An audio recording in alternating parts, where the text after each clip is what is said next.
É verdade, nós vamos sofrer muito até o fim desse governo, mas vamos rir muito também. O fim desse governo vai ser hilário.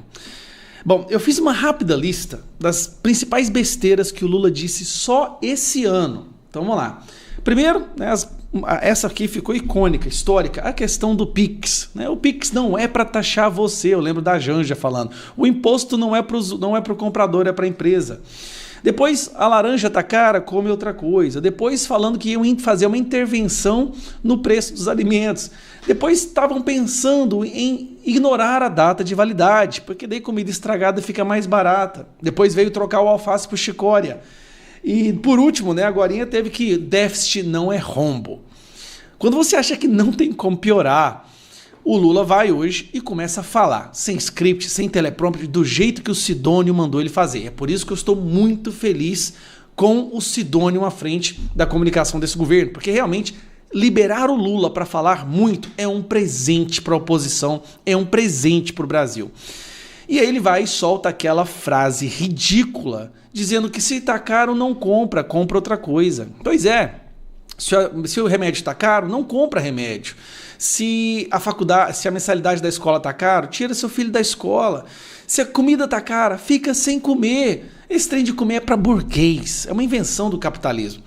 A situação tá tão constrangedora que, mais uma vez, aqueles que sempre passaram pano pro Lula e que fizeram campanha para ele se veem obrigados a ter que bater. E aí, o Otávio aí inventa um termo que eu achei muito legal, né? O Lula Rapunzel. Vamos ouvir isso aí. Tati, eu tenho usado a expressão Lula Rapunzel para o Lula 3. O que é Lula Rapunzel? É um Lula isolado, um Lula encastelado. Qual foi a característica do Lula? Lula como candidato, Lula como presidente, Lula como ex-presidente. Sempre foi saber a língua do povo, a linguagem do povo. Quando não tinha internet. É isso que é curioso. Quando não tinha internet, o Lula parece que sabia falar com o povo, né? Agora que tem o melhor meio de comunicação para falar com o povo, o Lula não sabe. Mesmo porque ele passou fome, ele foi retirante, ele foi trabalhador.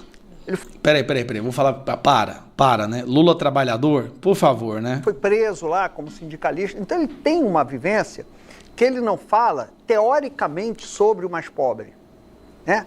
Ele foi pobre. Que isso, meu amigo? Vamos parar com isso, né? O Lula não é pobre desde os seus 25 anos de idade. O cara tem relógio de 40 mil, 80 mil reais. Ele passou fome. Então, esse era o grande ativo em relação a outros candidatos que geralmente são representantes da oligarquia. Não passaram fome, mas se preocupam com a fome, estudam a fome.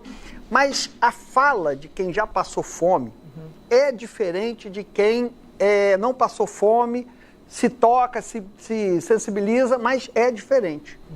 Quando o Lula diz que é preciso educar a população para saber como comprar e não comprar caro, mostra um descolamento. É como se o pobre não soubesse ser pobre, entendeu? Ele... Do Lula, dele próprio. Ele não está descolado da realidade, ele está descolado da essência dele. Por isso que eu digo que é o Lula encastelado. É lógico que o pobre, ele não compra caro, não é porque falta uma educação, falta um governo, falta uma escola ensinando ele. Isso é típico de quem nunca passou por necessidade, que o pobre nunca compra caro, por o simples fato de que ele não tem dinheiro. Tem como. Então, o que mostra essa fala é um Lula muito diferente do que foi o Lula campeão de votos entre os eleitores de 1 e 2 salários mínimos. Então, reforça a imagem que eu tenho usado do Lula encastelado, o Lula aprisionado assim no sentido metafórico no palácio, o Lula Rapunzel.